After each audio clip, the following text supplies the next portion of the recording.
now has batteries in the back right hand corner or underneath the floor here. That's for X5s, F10s and some other selected ones around. The E90s, back right hand. So to take that trim off, it's just this little puppy here. It's just a 90-degree turn. Pull that out. Got two 10 mils. You get to take out the bracket here. I normally just take out one bolt, and that way I can flip up the bracket and get it out of the road. This will be a fairly easy battery to take out.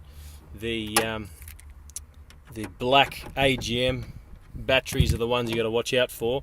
They are just impossible to get out. They come all the way out to here, and it's just ridiculous. They take up so much space, and it's already awkward to get it into this little crevice. So we'll take off the terminals. That's the negative. Pop that puppy off. Get it out of the road. Now what we've got here is power distribution box. Now the top here has all the cables that run to the starter motor. You got one that goes to the starter motor, one that goes to the Valvetronic, the VVT. And you've also got one that goes to the front power distribution box, which is the fuse box or the junction box, whatever you want to call it. It requires popping up this little flap here, undoing the 13 mil. It's also got little legs that hold on these sides here, so you've got to get in behind them and flick it up. Pop it off the top here and get it off. Alright, this is the older style distribution box. Yours might look slightly different, no big deal. It's essentially the same. This black one's the old style one, I think. What's the colour of the new one? I don't know, grey or something. Alright, 10 mil on top of the positive here. Distribution box in grey.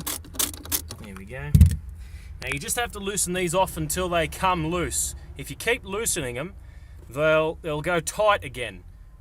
Don't worry about it. It's no big deal. It's just hitting a bit of thread locker or something at the top. You don't have to worry about it. Just hit them till they're loose, and you can pull them off like that. These batteries are a sealed battery, so you can't get into them. I mean, if you cut the sticker off the top here, you can get into them, but they're really meant to be sealed and not unserviceable. Around the back here, you've got a breather hose. That breather hose goes down to the bottom of the floor. You just have to pop that little grey hose off. It's no big deal. Just like that. You leave the little black leg in there. And the last bit is taking off this. This is what holds the battery in, this little bracket here down the bottom. In their wisdom, BMW decided to save weight or money or whatever, that they weren't going to put the big leg on the newer style ones. So you might not see this big rod here. That's really helpful to get it out. Otherwise you need a 3/8 extension, and it's all the way down the bottom here, the 10 mil, as opposed to having a big shaft on it.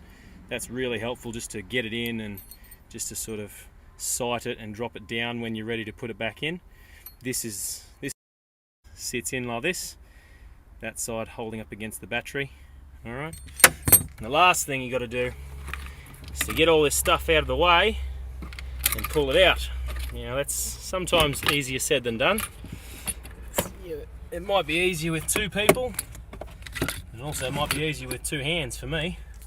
But let's see if I can do it one-handed. Grab the handles here. Rock and roll. Oh, got it. Okay, there we go. Alright, that, like I said, that's a small battery. That's easy to get out. Those black ones, the AGM activated glass matte batteries, they are higher capacity. They are better for cold cranking amps, but they are no good to get out of that little space. That is the same size space for every single battery you can put in there that's available for the 3 Series. They go up to 90 amps and about, what, 900 CCA or thereabouts. Alright, so reverse order. for popping them back in, and we'll see you next time on BMW.